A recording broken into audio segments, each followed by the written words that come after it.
All right, so ChatGPT is already writing like a human, right? We'll get this. Now it can talk like one, too. Whoa, seriously? Yeah, OpenAI just dropped this thing called Advanced Voice Mode for ChatGPT, and honestly, it's kind of blowing my mind. Like, picture this. You got a digital assistant, sounds exactly like, I don't know, Morgan Freeman. Okay, now that's just cool. Right, or even like your best friend, your mom. Oh, wow. Yeah, wild, huh? Yeah. So today we're going deep on this whole AI voice thing because it's exploding right now. We got to talk about the good, the bad, and yeah, even the kind of creepy stuff too. Definitely. So what's this advanced voice mode AVM all about? Basically, it's like they gave ChatGPT vocal cords. We're talking 50 plus languages, totally customizable voices. Imagine Siri, but like a million times more human. Okay, hold on. A million. How really are we talking? Right. Well, some people are even comparing it to like Scarlett Johansson's voice. Crazy, right? Oh, wow. What do you think about all this? Like, how close are we really getting to these AI voices being basically indistinguishable from us?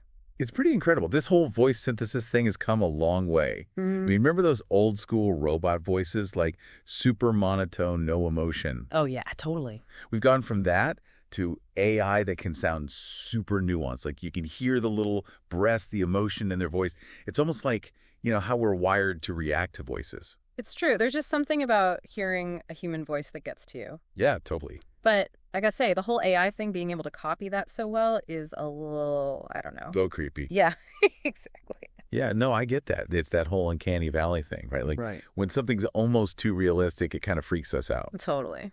Okay, but let's switch gears for a sec. Let's talk about the cool stuff, the good that can come from all this. I was reading that this technology could be huge for language learning and accessibility. What do you think about that? Oh, absolutely. Yeah. Imagine learning a new language just by talking to AI. And not just some robot voice, but like a voice that sounds like a native speaker, one who can adjust to how you learn best. That'd be huge. Yeah.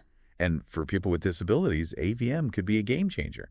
Like imagine if technology wasn't just accessible, it actually felt more human, more natural to interact with. That'd be incredible. That's amazing. But, with every cool new thing comes some risks.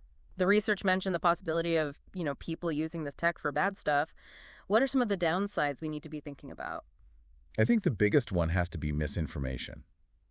Imagine getting a voicemail. It sounds exactly like your grandma asking for help, for money, whatever. But it's not really her. It's like a deep fake, an AI tricking you. And that's becoming scary real. Wow, that's kind of terrifying. It makes you wonder what's real, what's not. Exactly. And that brings up so many questions. Like, what about consent? Who owns our voices? And, in a world where hearing doesn't necessarily mean believing, what does that even mean for truth? That is a big question. So is this tech a good thing, a bad thing? What's the verdict? Honestly, it's probably a bit of both. And I think that's what makes it so important to talk about, to really think about.